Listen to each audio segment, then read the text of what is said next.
Well, I'm going to explain the second step in the process. Now that we've selected our wood and we planed it down flat, the next step is to create a mold. We have a nice big 4x8 sheet of HDPE, which is a high density plastic. Epoxy doesn't like to stick to it, so it's real nice to use. Here's a smaller mold for like charcuterie boards. Got to make sure it's level. Epoxy isn't going to be your friend if it's not level. We picked up some shims.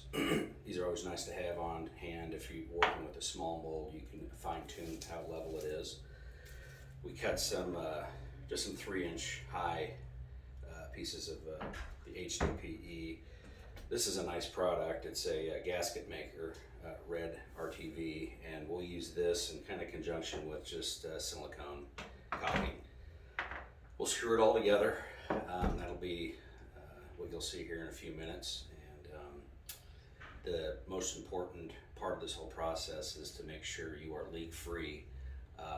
Everything is sealed off. That epoxy will leak out of the smallest hole.